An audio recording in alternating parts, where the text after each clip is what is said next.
Good morning, everybody, and thank you so much for joining me on this third episode of Edify with Eide.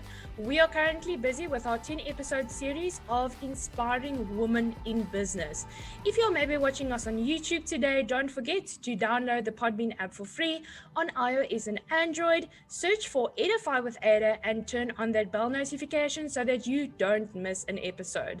Edify with Eide is proudly sponsored by Ascend Online, of which my husband and I, Johan van Zyl, are the co-founders, and we do business process automation.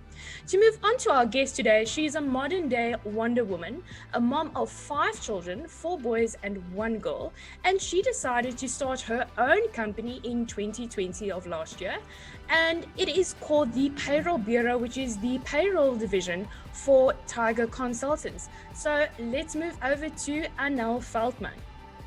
Anéle, tell us more about your story. We've spoken about, coming from a corporate background and deciding to start your own thing in 2020. How difficult a decision was that to make, and what was your motivation behind that? Thanks, Ida. Well, my story is a bit different than any other entrepreneur. So I was in corporate for many years. I would give it 15 years or so. So my story started with me becoming unemployed last year in 2020. In the back of my mind, I always had this thing: would I ever be working for myself? And I thought, geez, that's a lot of stress and commitment that you as a person need to do, because then you have to feed other people, make sure their income is steady. But then this happened to me, and I decided to take the bull by the horns and turn my unemployment into self-employment. And I thought about it long and hard. There's many things I could have done. I could have started an ironing company, whatever the case might be. But I chose to do what I'm good at, actually what I'm great at. And I decided to take my experience and my knowledge, and what I love, my passion, is HR and payroll. And I chose to focus on payroll more. Reason being is that payroll always gets put down on the back burner. For sure. Which is not fair. It's a very undervalued department in any company. Yes. And if you think about it, it's actually the most important department in any company, because if it's not for them, people will not get paid. Other than your sales team and the workers out there doing everything, these people ensure that people are paid on time and correctly every single cycle. So I decided to focus more on the payroll side, and not just processing of payrolls. Mine was to educate people about what is payroll in general. So it doesn't matter what system you work on, what is payroll? So my passion is within payroll. So I decided to start the Payroll Bureau under the consultancy business of Tiger Consultants. And I jumped in. It was deep waters. I jumped in, no lifeguard, no nothing, me, myself, and I. And just thought, I'm going into a very competitive market. And it put me in a place, in a space where I realized that corporate is stressful. You've got constant deadlines, you've got commitments that you need to keep up with, and then you want to climb the ladder to success. And then what? What happens?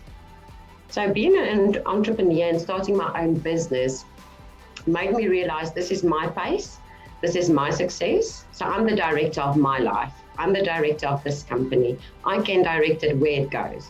So, my story is a little bit different. It wasn't purely out of choice, but I'm glad it happened, because it put me in a completely different area of my life. There's a lot of people out there, I think, Anéle, that struggle with kind of the leap from going from a corporate environment into their own startup. I know personally for myself, that was also the most difficult point, is actually, writing that resignation or speaking to my spouse and saying, this is really not what I'm happy with. This is what I want to do with my life. So something to give you purpose at the end of the day. And as you said, being the captain of your own ship, And it's very empowering feeling. And the more and more I speak to women entrepreneurs, the more I realize that it's an even more difficult decision for us as women, traditionally being seen as the caretaker of the family, you know, looking after your children, looking after your household, making sure everything's running smoothly and everything's on time, because you've got such we almost have a bigger responsibility and commitment family-wise in the traditional sense. And I think, how did you overcome that fear? Because I mean, and take that step, because that step is almost the pivotal part where this change now comes about. What did you kind of plan to exit the company? Did you save up before taking the leap? What did you do? So I wouldn't say that I'm over the fear. It's still very scary. No, I didn't. There was no time to really think about this. Unemployment came, and like I said, it was not by choice really. And I just thought, I can't sit and do nothing. Yes, I'm a mother of 5. I've got 4 boys, 1 girl. My boys are all looking after themselves. So that gave me a little bit of relief. I've got a 5-year-old daughter that I still need to support and look after. But when I was in corporate, my family didn't necessarily always come first. So, you know, climbing that ladder to success, my life-work balance wasn't what it was supposed to be. So mine was more a 90 work, 10 family or life. And this also gives me the opportunity to swing things around. Because I'm doing it for us. So one thing that I did learn is I went into this all by myself. Then I quickly got, I'm going to call it a business influencer, a coach, and a mentor. So someone that could hold me accountable for what goals I set. Because if it's me, myself, and I've got no one tapping me on the back and saying, hey, but you set this goal, when are you going to get there? So yes, having a business influencer in your arena, backing you, and also having the courage to, you know, reprimand you if you're slacking behind on something, reminding you why you're actually doing this. I'm doing this because I have a passion for payroll, and I'm doing this because I want to give my children and myself a better life, financial freedom, freedom in its all, go on international holidays, you know, do what you want to do. I married very young, and if I say very young, I was 20 when I got married. So I didn't explore the world after school. I got married and I was in that traditional setup basically.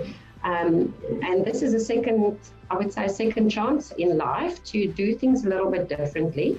I really love learning. So to me, it's a constant growth in the field that I'm in. So yeah, I wouldn't say I'm over the fear. There's still that worry of you need to get clients, it needs to be a sustainable income. So that is still there. Nothing's going to change that. And I'm a new company, so I'm just beginning. So yeah, there's so you kind of still need to build your reputation and all that type of stuff. But it's very important when two things that I want to discuss quickly that you brought up. One is being having a mentor or somebody like an accountability partner for your business. And then the second thing is the benefits of, you know, being an entrepreneur, you know, start getting your startup going.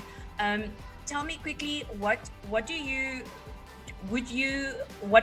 say were the biggest benefits of having that business mentor in your day to day? Did you guys have like a weekly follow up? You know, kind of what benefits did you get out of a mentor? Because that's a lot of startup and entrepreneurs' problems is, you know, that they're hustling this alone and they need someone to talk to kind of get their business out of their brain.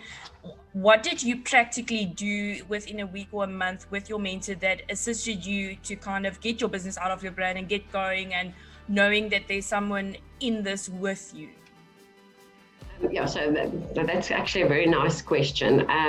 So what I did is people have different opinions of a business plan and goals. So I didn't have a business plan set out in a blueprint. I didn't have that, but I did have goals. So in my opinion, my goals became my business plan. Yeah. So what my business influencer did for me, my coach, is that we sat down, and it took like 3 to 4 versions of this, and I had to do my personal vision. Coming out of corporate, so in corporate, you know exactly where you're going. This is what I'm going to do today, and this. Your path is almost predetermined for you. Exactly. Not a lot of worry there, really. Exactly. So coming out, so what we did is we sat down, and we he guided me through my personal vision. So it's not just my personal vision for where I want my business to go. Because if my personal vision isn't okay, then my business goals, I'm not going to reach that. So at the end of the day, so like I said, it took a few takes on it. It wasn't the first go and it was perfect. It was 3-4 versions. And then, so it's a 3-page document, and I committed to things. So I've got my influencer coming back to me and saying, so where are you tracking on this? Yes. You missed your deadline, and it's not for me, it's for you. I know it's yours. Let's the do voice something. Of reason. Yes, yeah. So, and sometimes I think as an entrepreneur, you're in charge. So you don't feel that you need to be accountable to anyone, but having this and a business influencer in your life or in your business helps you get there quicker and keeps you on track. So I found that social media, for instance, I had no clue how to start branding myself and getting myself out there. And if I look where I started and where I am today, it's like a 200% turn in the product. And this is through having a business influencer guiding me. So I think the most important thing for a startup or entrepreneur is just to have someone that's going to hold you accountable. It's just going to tap on your back and say, hey, but you've got these goals. When are you getting there? Yeah, for sure. Why are you not reaching it? Yeah, and I think it's something worth investing in. I know, when you are a startup, especially a bootstrap startup, you really don't have 2 pennies to rub together for any extra expenses. But at the end of the day, if you think about it, having a mentor at the beginning to kind of, show you the way and keep you in the right direction versus 6 months down the line, you've maybe wasted 50,000 Rand, which you could have avoided if you did have a business mentor or coach at the beginning kind of showing you the way and, giving you a different perspective on things. Because I think a lot of people also feel that they don't want a coach or someone that has a different opinion from them, but that's actually exactly the person that you need, because you don't need someone reaffirming you 100% of the time. You need someone that challenges you, that shows you a different way of thinking and looking at things, the perspective that you have. So I think that's important. No, for sure. And also to come to your point in respect of your financial freedom, your freedom to spend more time with your family and not chasing goals that aren't yours. Where you're kind of funneled into a field when you are in a business, you're building someone else's empire, But I'm a solid believer in that you get 2 types of people. You get your queen bee and you get your worker bees. And some people are perfectly fine with being worker bees for the rest of their lives. They don't want that responsibility because they can't deal with the stress, involved in being your own boss.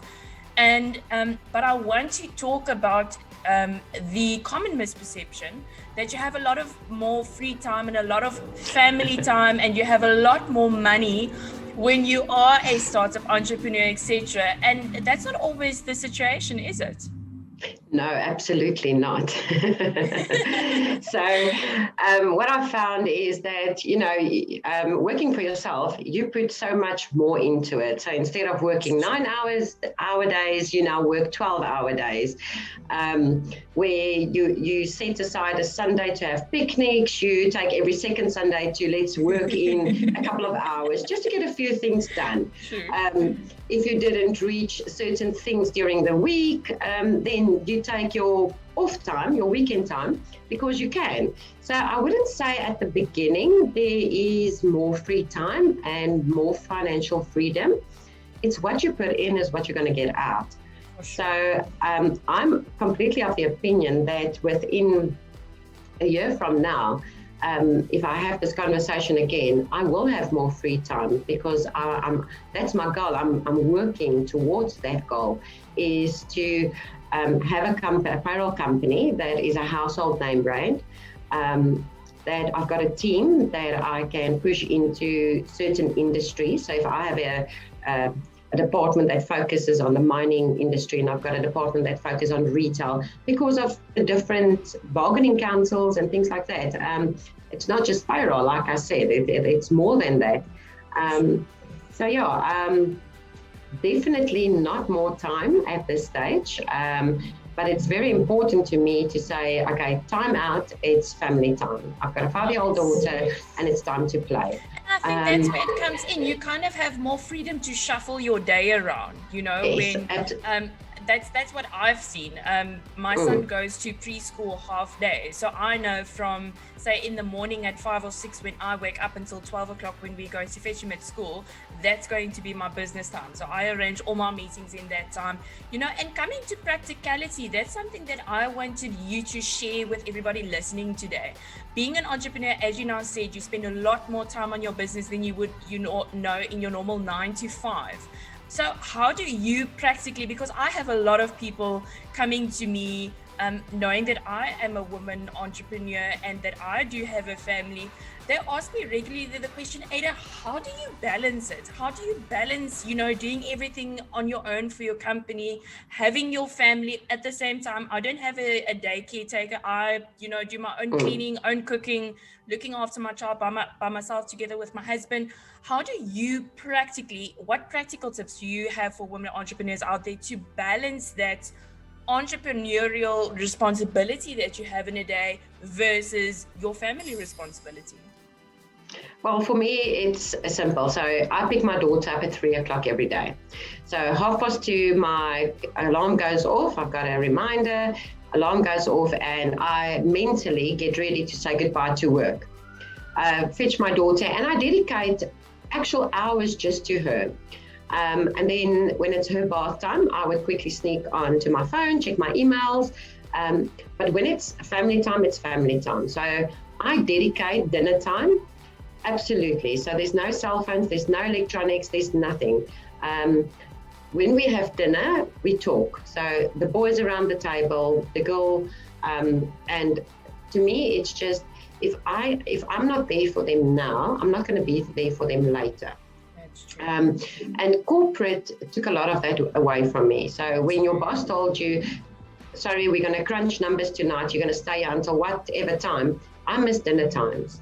I missed school functions. I missed sports events because I was dedicated to be a success in my corporate career. Now that's all changed, and I've got that freedom, and I made a commitment to myself. I mean, there's many female entrepreneurs out there that don't have kids yet, and they can push as hard as they can to make it a success. But the moment you have that family, I do the same as you, Ida. I also clean my own place, do my own washing, ironing, and that. And those times I dedicate to make it, let's call it playtime. So it's absolute family time. Going away with my daughter. My boys are, like I said, they're big and out the house already. But it's to physically just give her the time of day. So it's I would just say, if you don't commit to your family what you are willing to commit to your business, I don't think you're going to succeed. For sure, and I think it's something that women are moving towards. I am 100%, or I was in 100% the same situation as you were. I was no longer willing to sacrifice, family time and just my mental peace of mind to, a lot of women entrepreneurs talk about mom guilt, especially Yes. when you are an entrepreneur. you kind of, skimp your family because you are busy with something for your corporate company that you're working for. And I was at exactly the same stage where I just felt, I don't want to sacrifice family time anymore. And it's an active decision that you need to make, and it's a very difficult decision to make, because just as much as, kind of privileges that you will get, like spending more time with your family and having more freedom to arrange your day, you are also sacrificing a lot of benefits in respect of a stable paycheck every month. When you apply for a bond or car financing, you don't have that big paycheck at the end of the month, or that bank statement, or that pay slip, to give to whichever bank and say, hey, I want to apply for a home loan or a car. So it's much more difficult. And, at the end of the day, you only have yourself to blame if something fails. So, taking on that responsibility in itself, it's very difficult, and it's getting more difficult. But I think because of women no longer being willing to sacrifice, family time and those types of things, I think there's almost going to be like a big boom for women entrepreneurs. I think a lot of women are going to say, you know what, being an entrepreneur gives me the freedom to spend time with my family when I want to arrange my day like I want to. So I do think women are definitely going to they have already start moving away from the more corporate environment, and going into entrepreneurship. And I think that's what we at Ascend Online, and which is a personal belief of mine too, is helping startups get ahead, because that's the one thing startups, don't always necessarily have, is the resources and the knowledge and the funding, or where to get funding. So that is very important to me. It's kind of to, guide and mentor startups. And I've got a great passion for women entrepreneurs.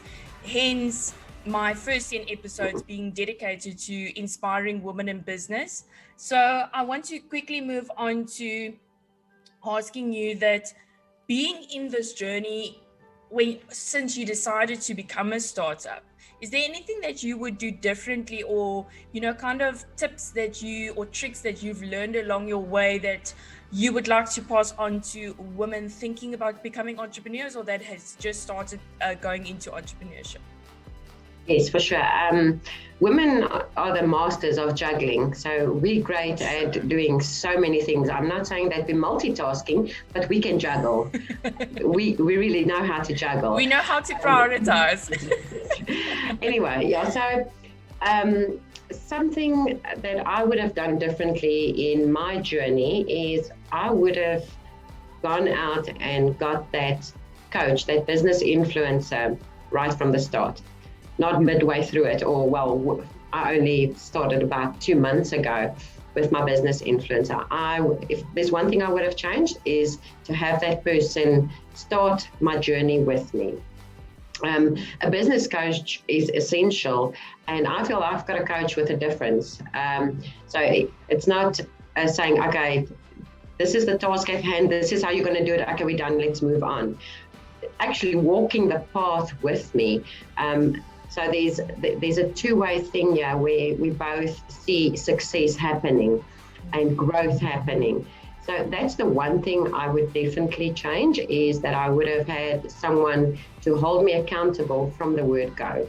Having my mentor and the person that I have there to keep me accountable and on track of where I want to go. And it's also someone that's putting new ideas in your head, and not doing it for you, putting the ideas out there and making you really think about it. So the short of it is, I would have a business influencer, business coach, from the day that you think to start something like this, is to hold someone that will walk the path with you. 100%.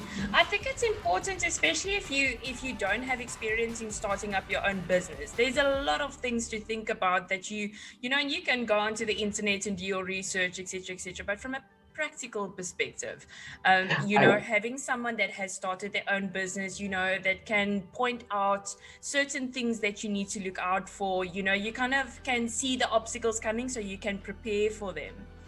Yes. One thing that I was taught just recently is, and it's actually a famous saying, and I think you might actually know this. So it's to do 6 things.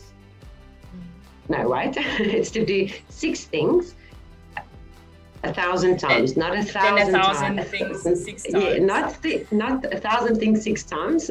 But anyway, and it took a little while to take that in. And it makes so much sense. So to sit down and take your key priorities and do it well. Do those things and do them well. Do them repetitively, and be consistent in what you do. So like I said, my market is very competitive, and I'm competing with giants. But like I said, what makes me different is that when I say personalized service, it's not just a slogan. I mean it. It comes from my heart. It's that I'm not just building a business relationship. I'm building a partnership with my client. It's like an external business partner. Yeah. Yes, I'm treating their business like it's my business. And I've done that my entire life, my entire career, my teams, my departments. I used to treat it like this was mine. So if something goes wrong, who's accountable? Just taking that mindset with me and getting clients that they know this is a lifelong partnership. They will always get the best. So it's so true, when you say it's the small habits that create the success in your business. It's doing the small things repetitively and consistently that's going to give you those, results or goals that you've set for your company and the objectives at the end of the day. And I think that's very important, is to, when you start your business, and this is a tip for, any entrepreneur doing their own startup, is right from the beginning, especially when you are drawing up your business plan. A business plan doesn't need to be 50 pages. It can be 1 page, literally. And in that 1 page, business plan, to say, these are my objectives, or these are my goals. What key actions do I need to take on a daily, a weekly, a monthly, and a yearly basis to reach those goals? And what I've done personally, I also use the alarm system, if I can put it like that. I've literally, kind of cut out my day into little sections. And those sections are all actions that I've sat and said, these are the steps that I need to take on a daily, weekly, and a monthly basis to reach my objectives and goals. And I've got a large window over here that I've, it looks horrible, but there's method in the madness to kind of get the business out of my brain, to keep my eye on the goal. And I think it's very important to kind of know what type of personality you have, and that's the importance where the mentor comes in. Because if you know you are that type of person that needs an accountability partner, get that accountability partner. And if you don't have the money to pay a coach at the beginning, get someone in your family, get a friend that's in business too, and say, let's meet up for 30 minutes once a week. These are my goals for the next week. Talk about it. You meet next week and you ask each other, so how far are you with this? How did it go with this? Let's talk about this.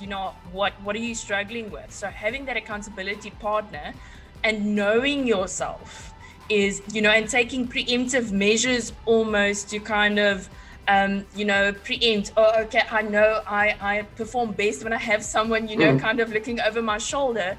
But at the same time, being, the owner of your own business, so that you still have that freedom at the end of the day. And now, for those people that want to get hold of you, where can they find you on the internet?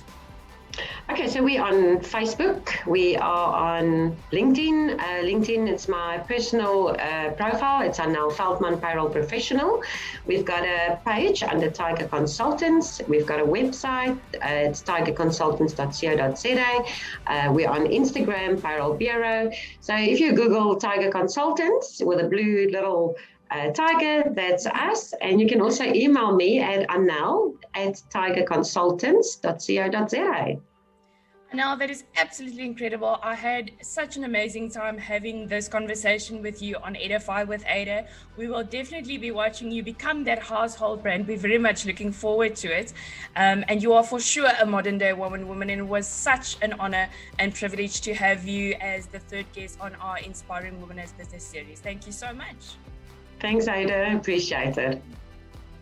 So that's all from us today. Thank you so much for tuning in. And if you haven't done already so, subscribe to our YouTube and to our podcast on Podbean. It is a free podcast app that you can download for Android and iOS. Search for Edify with Eide and turn on the bell notification so that you don't miss any episodes. If you have any feedback or suggestions for us, you're welcome to send us an email at hello@sendonlinedsc.com. I'll see you in the next episode. Take care.